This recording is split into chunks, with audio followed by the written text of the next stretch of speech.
Chapter 3 describes California's voters and candidates, emphasizing the differences between the total population of the state and those who actually participate in the political process. A substantial portion of this chapter describes and discusses the techniques of political campaigns, especially the use of direct mail and television. The role of the media, of particular significance in California, also is examined. First, let's look at some information on California voters. You need to be 18 years or older, and you can register to vote at least 15 days prior to an election. In October 2015, Governor Brown signed a bill that automatically registers Californians to vote when they go to the DMV to obtain or renew a driver's license. Voter turnout in the 2014 gubernatorial election was historically low, 42.2%, while turnout is higher in presidential elections and lower in primary and local elections. About half of Californians now vote by mail. That changes a campaign's tactics since voters can start casting ballots 3 weeks before the election. Campaigns must spread their resources over a longer period. However, vote by mail has increased voter participation only slightly. In recent elections, about 2/3 of voters have been non-Latino whites, despite the fact that Latinos are the largest ethnic group in California. Latinos, African Americans, and Asians make up about 60% of the state's population, but only 34% of voters in general elections. In other words, the voting electorate is not representative of the state's population.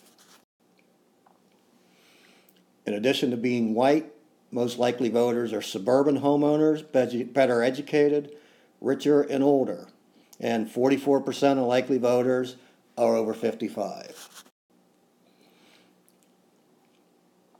Now let's take a quick look at candidates. They come from a variety of places. They're encouraged by political leaders or interest groups. Political leaders looking for allies, but most are self-starters with an interest in politics. Candidates also are not representative of the population, but we are seeing some changes since the 1990s. Latinos, Asian Americans, women and lesbians and gays are making progress in the electoral arena. For your quiz purposes, please know that women candidates are having their greatest success at the local level. Here are some reasons for the underrepresentation.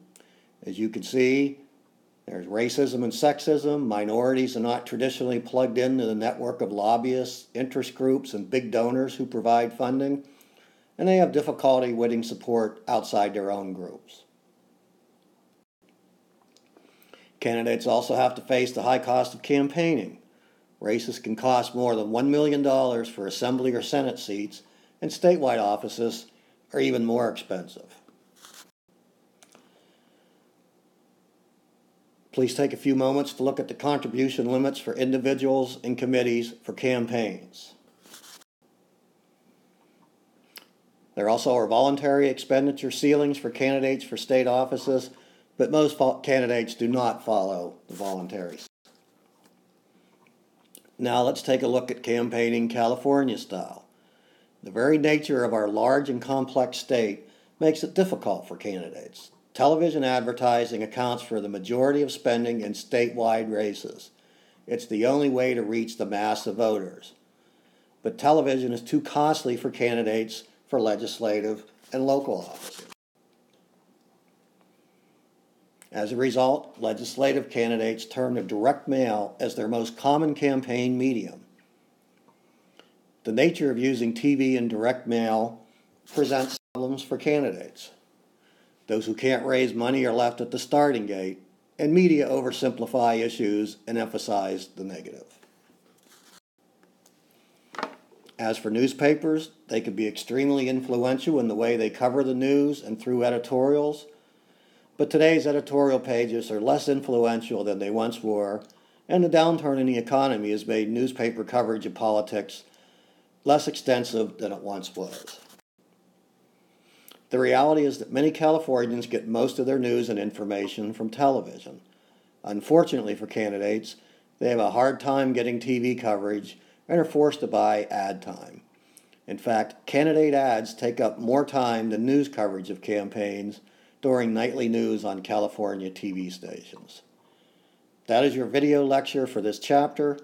Please use this lecture as well as your study guide to prepare for this week's quiz. Good luck.